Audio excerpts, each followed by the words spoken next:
Hello, my name is Diann Morgan. Welcome to 365 Bible Stories, a Bible story for every day of the year from Genesis to Revelations. Today is Bible story number 6.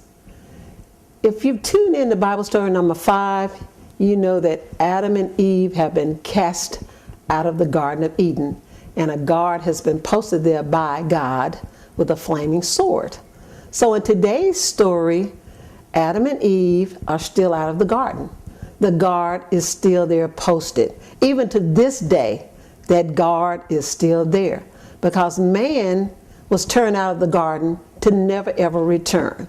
The reason for that is because in the center of that garden, besides the tree of good and evil, knowledge of good and evil, is also the tree of life. It was always God's intention that man should live forever. But because we couldn't follow that simple command not to eat of the forbidden fruit, not to eat of that tree of good and evil, we were not allowed to taste of the fruit from the tree of life either.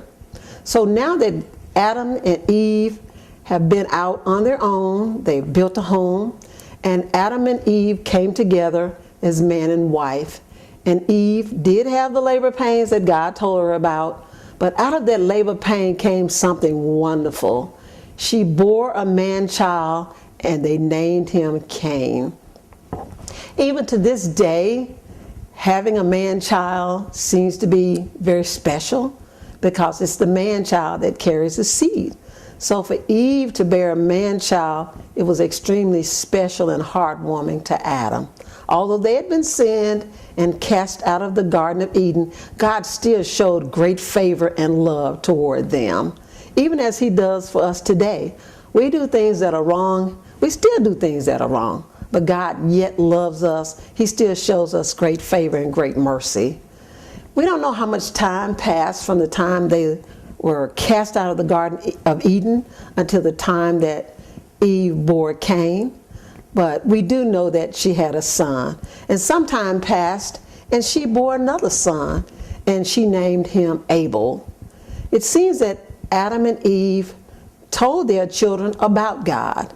I don't know if they talked to them about what happened in the Garden of Eden, but they surely told their children about God.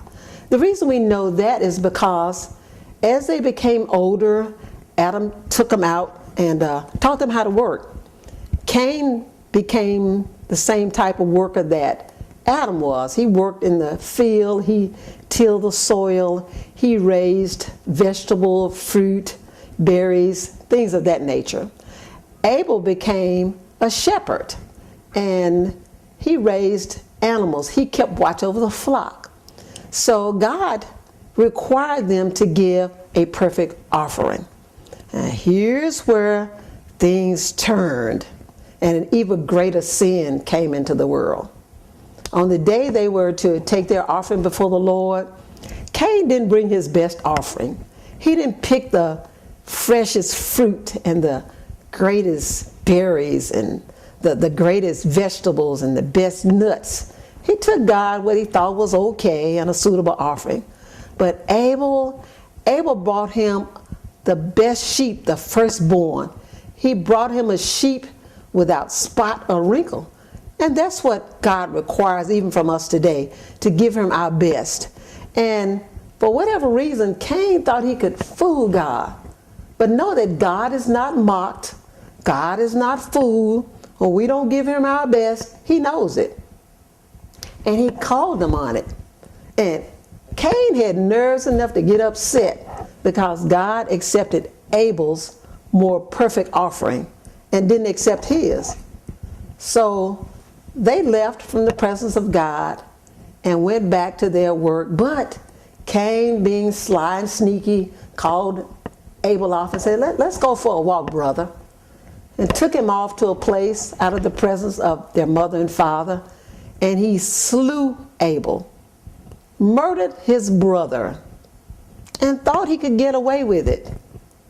And God came to Cain and said, what have you done? What have you done? And Cain, what you talking about, God? What do you mean, what have I done? God said, your brother's blood is crying from the ground. And Cain gave God a smart answer. What are you talking about? And God said, where is your brother Abel? Cain said, am I my brother's keeper? Now, if your child said that to you, you're ready to give him a backhand, right? So, basically, that's what God does. He gives him a backhand. He said, you did a terrible thing, Cain. You slew your brother Abel. Because Abel gave me his best. You didn't give me your best. I can only accept the best that you have to give. That's my requirement. There's no room for negotiation. And Cain said, I was upset. I brought you some fruit and some vegetables and some nuts that I had, worked and got from the ground. But you accepted Abel's offering, saying that his offering was better than mine. God said it was. I'm only going to accept your very best.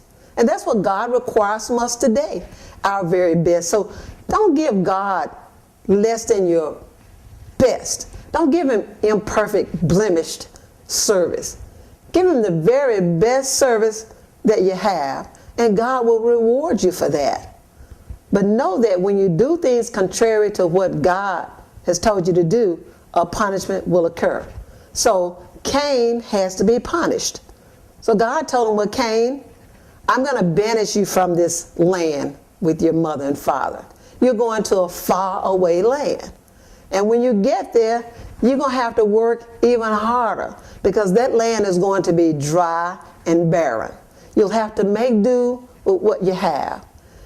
And then Cain became afraid. He said, Lord, if I go out there, somebody's going to be looking for me, trying to kill me. So that lets us know that apparently there were other beings or other people around.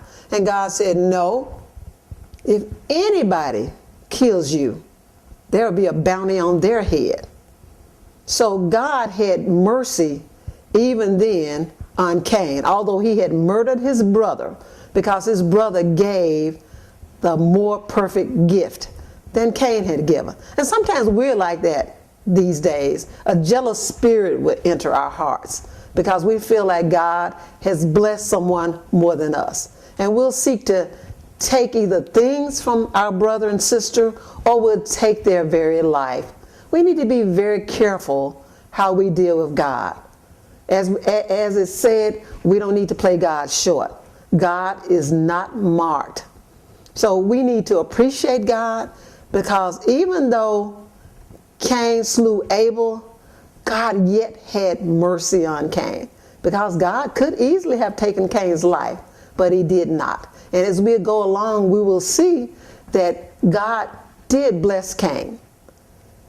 Thank you for tuning in today to Bible story number 6. We hope you will tune in again to Bible story number 7. Have a great day, and God bless you.